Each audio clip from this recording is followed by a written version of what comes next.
We are continuing to study Canto 1, the creation, Chapter 5, Srila Narada's instructions on Śrīmad-Bhāgavatam to Srila Vyasadeva, and we're starting from text number 34. Om Ajnanatimidandhasya Jnananjanashalakaya Chakshur Unmilitam Yena Tasmai Shri Gurave Namaha. Nama Om Vishnupadaya Krishna Prestaya Bhutale Srimate Bhakti Vedanta Swamin Iti Namine. Namaste Saraswati Devi Gaurvani Pracharine Nirvishesha Shunyavadi Paschatya Deshatarine. Jai Shri Krishna Chaitanya Prabhu Nityananda Shri Advaita Gadadhara Shivasadi Gaur Bhakta Vrinda. Hare Krishna Krishna Krishna Hare Hare Hare Rama Rama Rama Hare Hare. Om Namo Bhagavate Vasudevaya. Om Namo Bhagavate Vasudevaya. Om Namo Bhagavate Vasudevaya.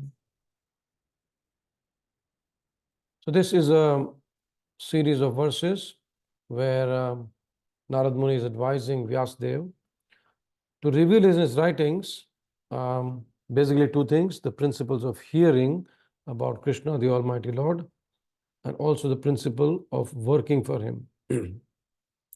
And this verse specifically refers to the principle of working for him.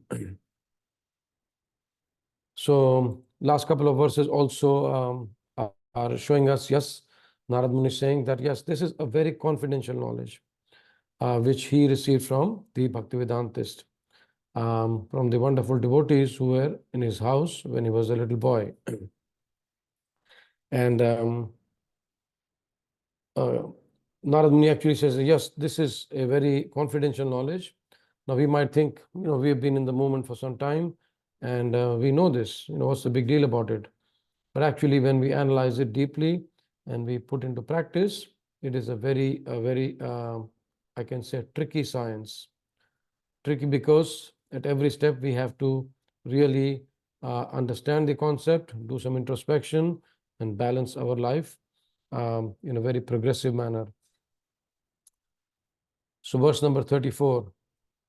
Evam nirnam kriya yoga sarve samsmriti hetavah tavetma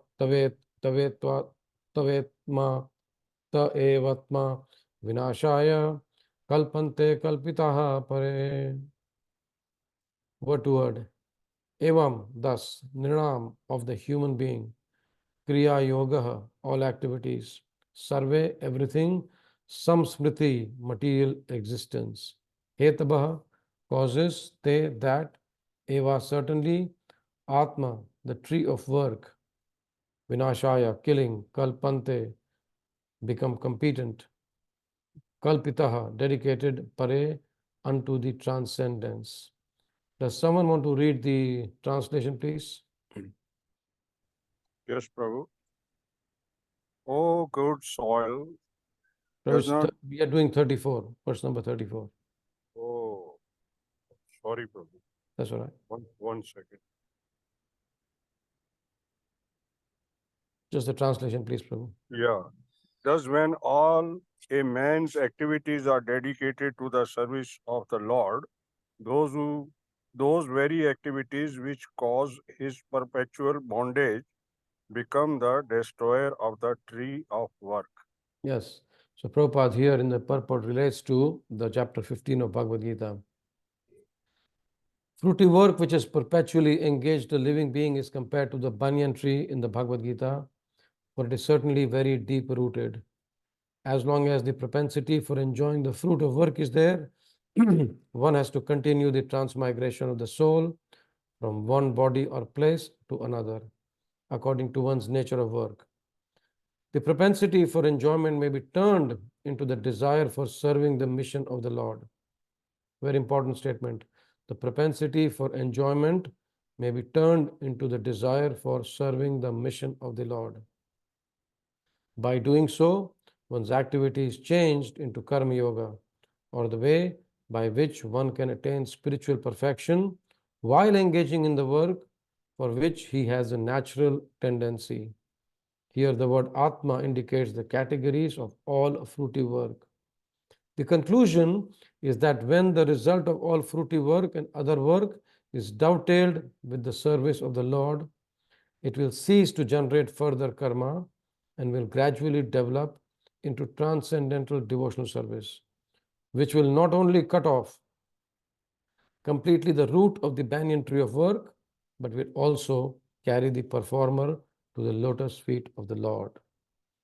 So let's unpack this, how wonderfully, how beautifully Srila Prabhupada has given this purport to us. Nārada Muni is explaining, and Prabhupada is further explaining. And actually, in our life, we need further explanations. So we need to make a choice here, today, now, whether we want to be spiritually advanced or materially entrapped. Whether we want to be spiritually advanced or materially entrapped, because we are going to continue our activities. But first of all, let me congratulate you all. Let me congratulate you all for your ABC. By ABC, I mean availability. It's Monday today, the school has started. Some of you are parents of young children. Last 2 weeks were holiday, and suddenly today you have to pack your lunch, get the kids ready, prepare your lunch, go to work, whatever.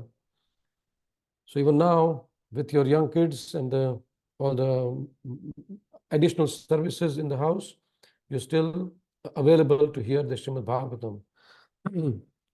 The A for availability, B for your bravery.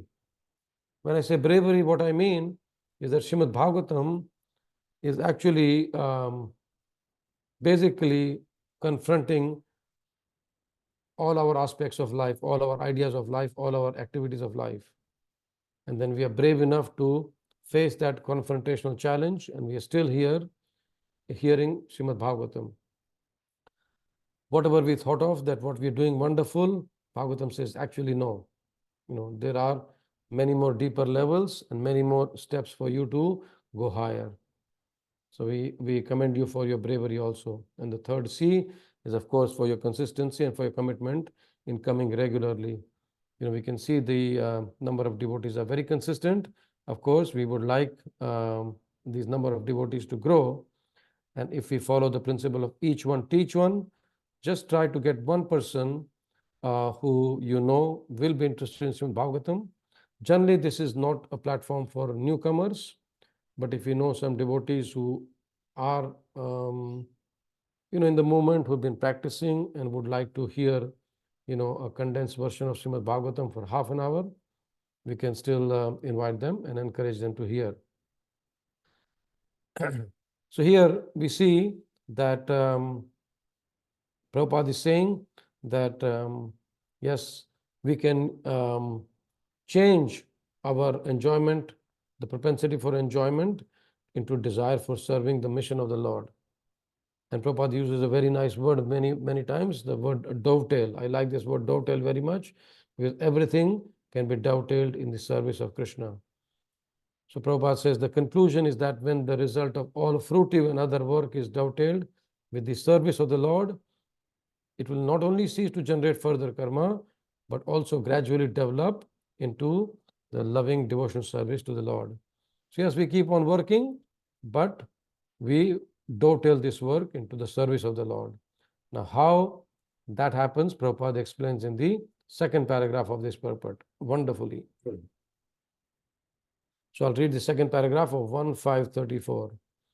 The summary is that one has to, first of all, seek the association of pure devotees who not only are learned in the Vedanta, but are self-realized souls and unalloyed devotees of Lord Krishna, the personality of Godhead. In that association, the neophyte devotees must render loving service physically and mentally without reservation. So please note these two words, without reservation, very carefully. I'll repeat the sentence. In that association, the neophyte devotees must render loving service physically and mentally without reservation. This service attitude will induce the great souls to be more favorable in bestowing their mercy, which injects the neophyte with all the transcendental qualities of the pure devotees.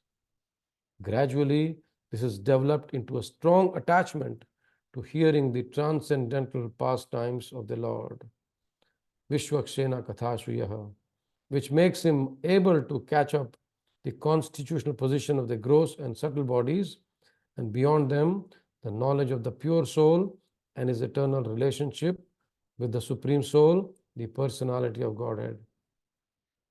After the relation is ascertained by establishment of the eternal relation, after the relation is ascertained by establishment of the eternal relation, pure devotional service to the Lord begins gradually, developing into perfect knowledge of the personality of Godhead beyond the purview of impersonal Brahman and localized Paramatma. By such Purushottam Yoga, as it is stated in the Bhagavad Gita, one is made perfect even during the present corporeal existence, and one exhibits all the good qualities of the Lord to the highest percentage. Such is the gradual development by association of pure devotees. So the homework for all of you, my dear devotees and skeptics, as Sachinandan Maharaj says, is read this second part of the purport specifically about 10 times. Then we will understand what Prabhupada is trying to tell us. It's a very, very beautiful, very profound purport. Prabhupada actually gives us the mechanism in our life. When Prabhupada was on this planet, many of the devotees in the beginning of the movement had a lot of association of Srila Prabhupada. Later on, as the movement grew, not many devotees had the association so much. But of course, he was personally present, giving classes, darshans, morning walks, room conversations. There are many, many things happening. Now we are in a stage where, yes, we can associate with Prabhupada through his books, but because of our conditioning, we do not, get that much benefit from that association, which one should get from studying Prabhupada's books, hearing Prabhupada's Vani directly from his classes and other platforms. So what do we do in our case? In some cases, who are devotees who are initiated, we hardly even get association of our own spiritual masters. Then what do we do? Yes, theoretically, we can hear their classes, we can associate with them like that. But at the same time, because of our conditioning, as I said, we need to filter between what our mind is telling versus what instructions are given by our spiritual master or Srila Prabhupada or the Acharyas. So the mechanism is, yes, we want to convert these lofty ideals of Śrīmad-Bhāgavatam into our daily practice. So one simple thing we can do is consult with the local devotees. Have faith in them, look at their activities, what they're doing, confidentially confide in them, and they will give you some tips on this aspect of our life as to how we can work. We don't want to renounce work simply because it is causing suffering or it is causing bondage. No, we don't want to do that. But we want to renounce the spirit of our self-centered enjoyment. When we are working, basically we are working to get money so that we can have a good house, good car, enjoy, just a little bit of bhakti is required, yes, but Prabhu, otherwise, life is going on nicely.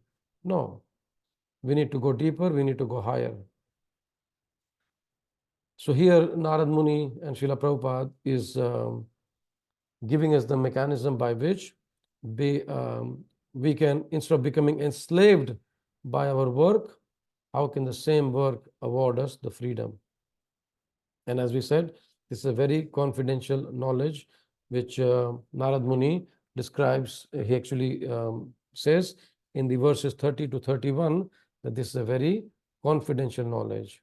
So we have to constantly meditate on this as to how we can do this service, how we can do our activities, and get freedom from this. So how do we do that?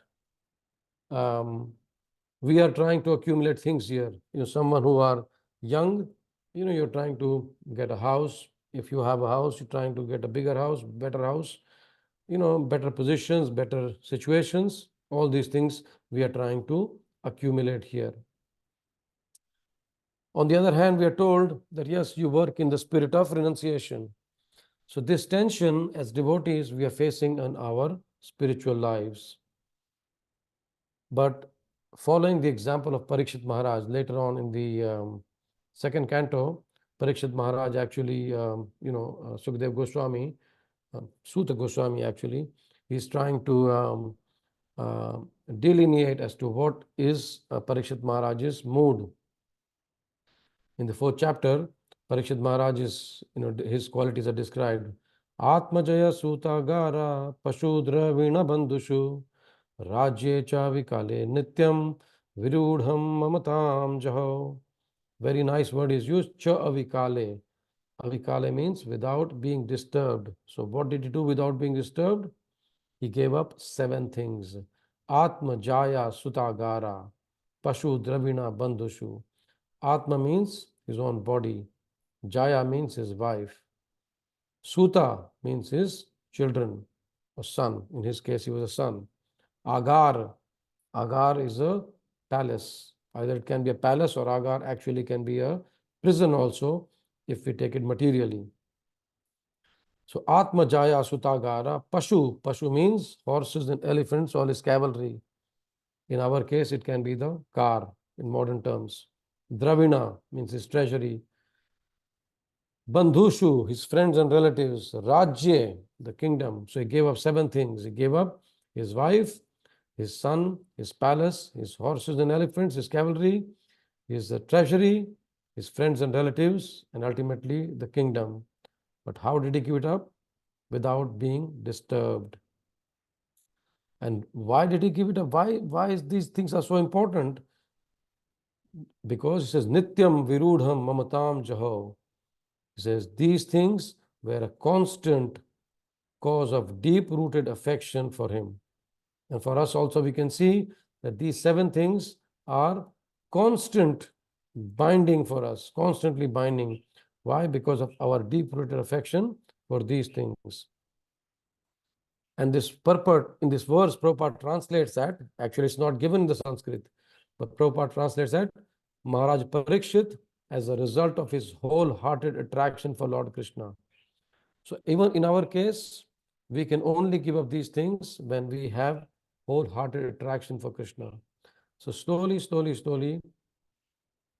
when we are walking through this world, when we are traversing this journey of both material life and spiritual life, when we are trying to integrate our material life and spiritual lives together, we will get certain identities. We have got our legal name, then we get initiated, then we become, so-and-so Das, so-and-so Prabhu.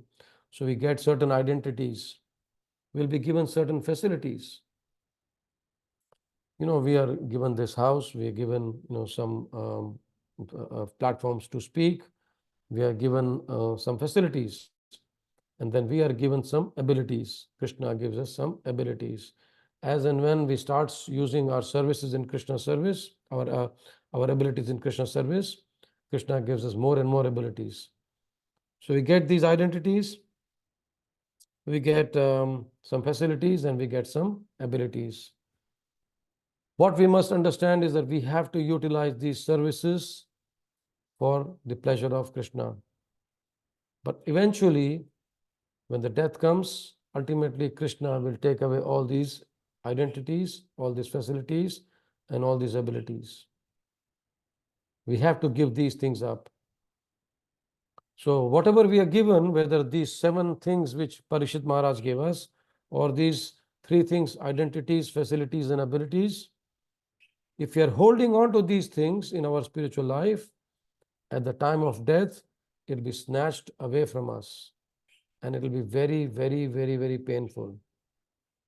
So we have to decide, as I said in the beginning, do we want to be spiritually advanced or materially entrapped?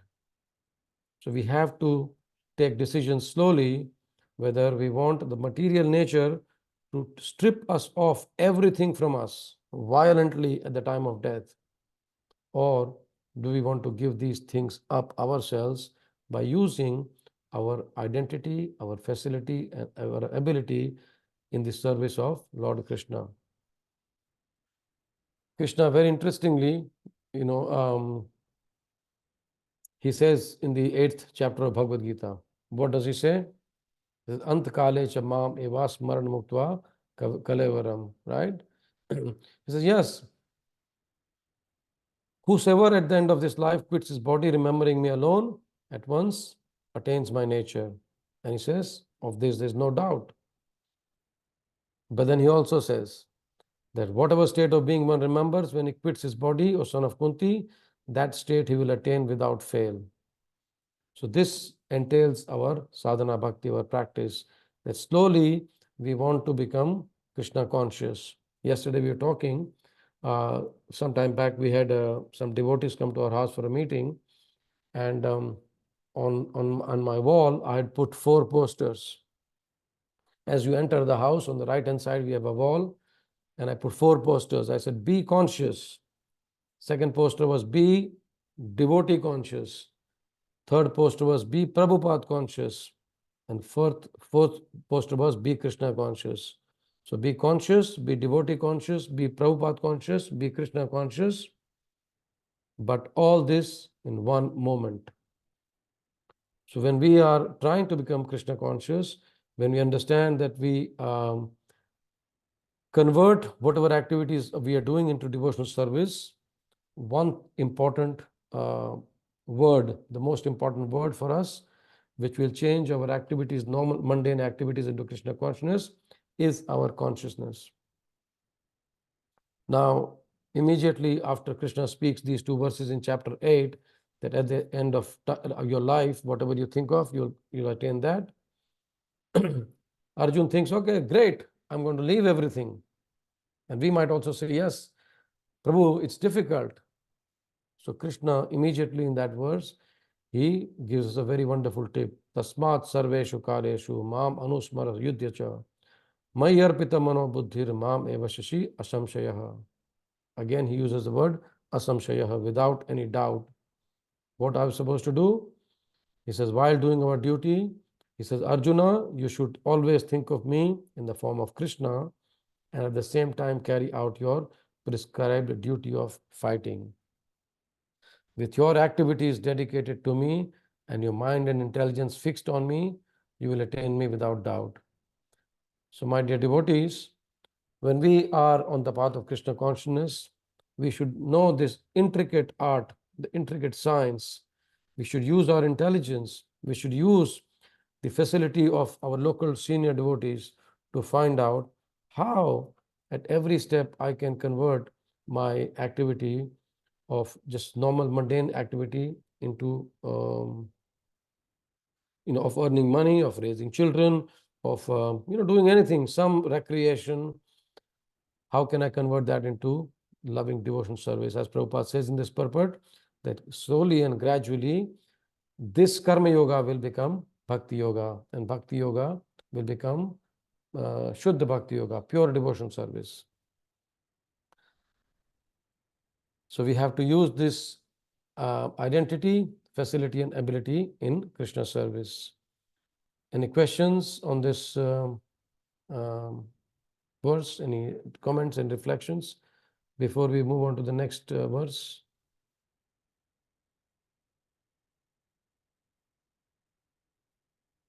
Was it too much for a Monday morning?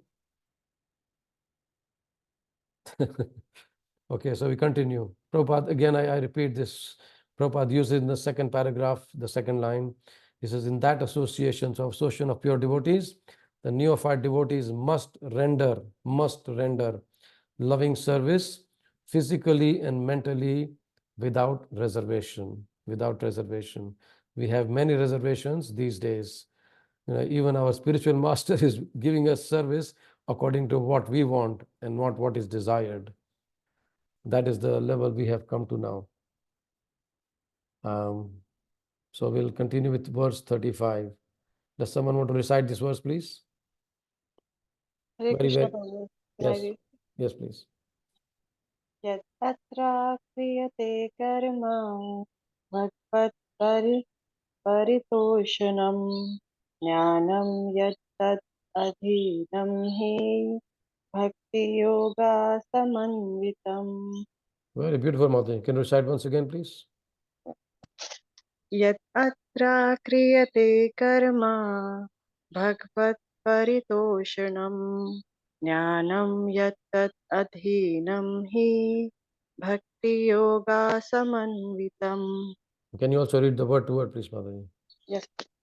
Yet whatever atra in this life or word kriyate does perform karma work bhagvat onto the personality of Godhead paritoshanam satisfaction of jnanam knowledge yat tat what is so called adhinam dependent he certainly bhakti yoga with devotional service samanvitam dovetail. Thank you, Mataji. Translation and purport by His Divine Grace, A.C. Bhaktivedanta Swami, Srila Prabhupada ki jai. Whatever work is done here in this life for the satisfaction of the mission of the Lord is called Bhakti Yoga, or transcendental loving service to the Lord. And what is called knowledge becomes a concomitant factor.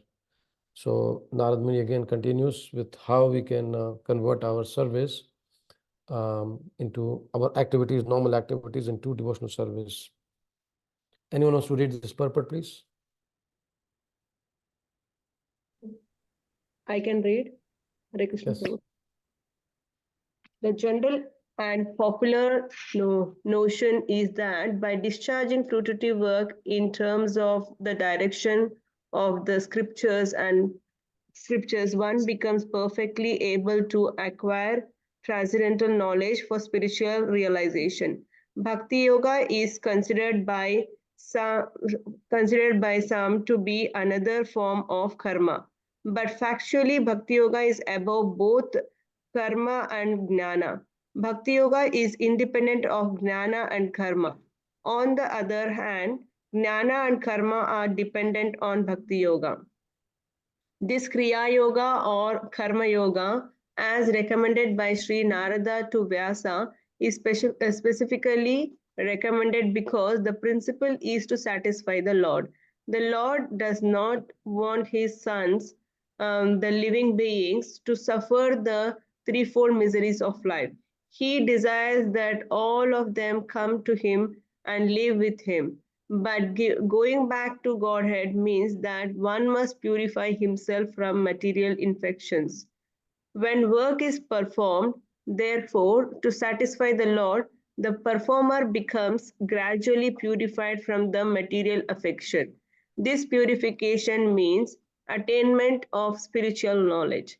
Therefore, knowledge is dependent on karma or work done on behalf of the Lord. Other knowledge, being devoid of bhakti yoga or satisfaction of the Lord, cannot lead one back to the kingdom of God, which means that it cannot even offer salvation. As already explained in connection with the stanza Naishkarmayam Ape Achyutam Bhava Varjitam. The conclusion is that a devotee engaged in the unalloyed service of the Lord, specifically in hearing and chanting of his transcendental glories, becomes simultaneously spiritually enlightened by the divine grace as confirmed in Bhagavad Gita. Hare Krishna Prabhu. Thank you, Prabhu. Thank you, Mataji. Thank you very much. So again, this verse is very important, where we can see that the knowledge is just a concomitant factor, means it just comes automatically, it's naturally coming. It's not that we have to try for it. When we perform devotional service, Krishna reveals himself and Krishna reveals knowledge enough for us to move forward. It's 7 o'clock, so we'll continue with glorification tomorrow of this verse. We'll speak a little bit on this verse tomorrow and continue from there. So it's Monday today. Anyone has any quick questions, comments, reflections? Please unmute and speak up.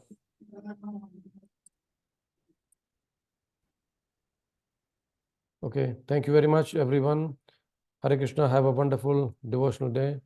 Granth Raj Śrīmad-Bhāgavatam ki jai. Jagat Guru Srila Prabhupada ki jai. Gaur Bhakta Vrinda ki jai. Saki Rai Das Sri Prabhu Saki ki Rai Prabhu jai. ki Gaur jai. Bhakta Hare Vrinda ki jai. Krishna. Srila Prabhupada ki Hare jai. Krishna. Thank you, Prabhu. Hare Thank you. Have a Krishna. nice day. Thank you, Prabhuji. You too. Thank you. Have a nice day, Prabhu.